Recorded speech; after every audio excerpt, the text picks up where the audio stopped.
E aí, rapaziada, pra quem ainda não tá sabendo, digamos que rolou uma tretinha aí, né, entre o Roger Flores, o comentarista e ex-jogador, com o Gabigol, jogador do Cruzeiro.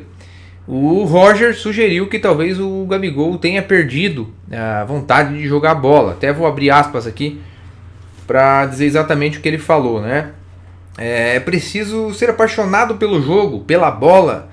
E eu não sei se essa paixão ainda existe no Gabigol, né? Ou se ele está mais envolvido com coisas extra-campo, né? Deixando o futebol em segundo plano.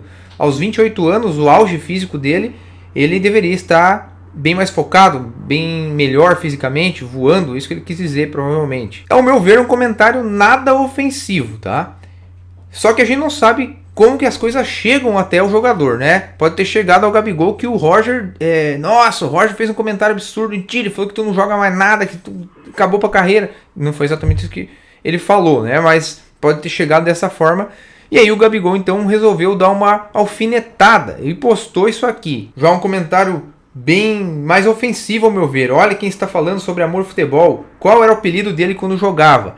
E o apelido do Roger, quase todo mundo sabe, é chinelinho. Ou seja, na gíria do futebol, o chinelinho é aquele cara que inventava moda pra uma frescurinha pra não jogar, né? Até a gente que era peladeiro sempre chamava de chinelinho, o cara que a gente chamava pra jogar, chegava aos 49 do segundo tempo e dizia, não vou, seu chinelinho, né? Então a questão aqui é, o Roger tem moral pra falar isso do Gabigol mesmo? Ou o Gabigol tem razão?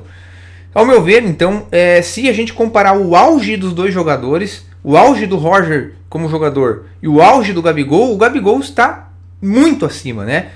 O auge do Gabigol é um jogador que quase disputou uma Copa do Mundo, um jogador que bateu recordes aí, fez muitos gols pelo Flamengo, teve um ano ali de 2019 incrível, que dificilmente um outro centroavante vai fazer igual aqui no Brasil. E digamos que de 2019 até 2022 foi o auge do Gabigol, ele jogou bola pra caramba. No Santos também ele foi muito bem, mas esse foi o auge dele ao meu ver. O auge do Roger é até difícil de dizer. O Roger foi um jogador mais regular durante a carreira, eu acredito, né?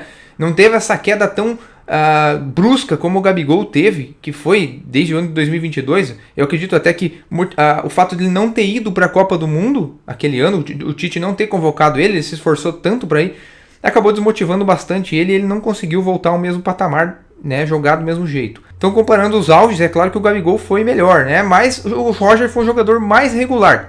Aos 28 anos de idade, que é exatamente a idade que o Gabigol tem e que o Roger citou, até inclusive da idade, o Roger estava tendo um grande ano no Corinthians, né? Em 2005, acho que ele tinha 27 anos. Ele é de 78. Então, foi o melhor ano dele, talvez, no futebol. Jogou muita bola no Corinthians. Ele também teve boas temporadas no Fluminense. E, posteriormente, já no final da carreira, também jogou muito a bola no Cruzeiro. E então, eu acho que talvez com 28 anos o Roger estivesse melhor, é claro. Mas isso não quer dizer que o Gabigol não possa ainda ter esse ano muito bom. O Gabigol, se a gente for ver mesmo, o Gabigol não está tendo um ano tão ruim comparado aos últimos dele.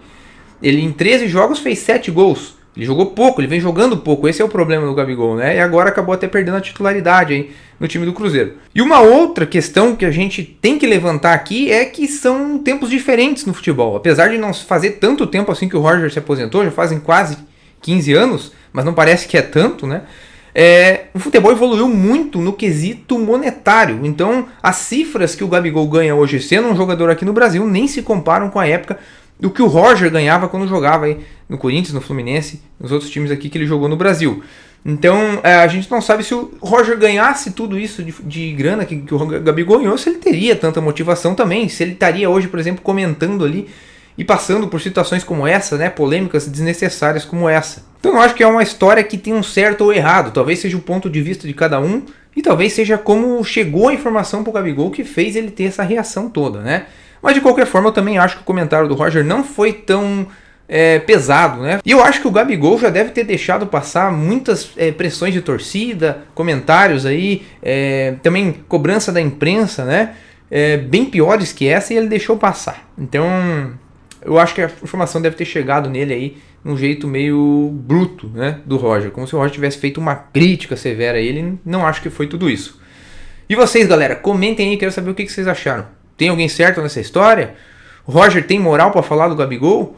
O Gabigol realmente está errado? teve uma reação desnecessária? Comentem aí. Um abraço!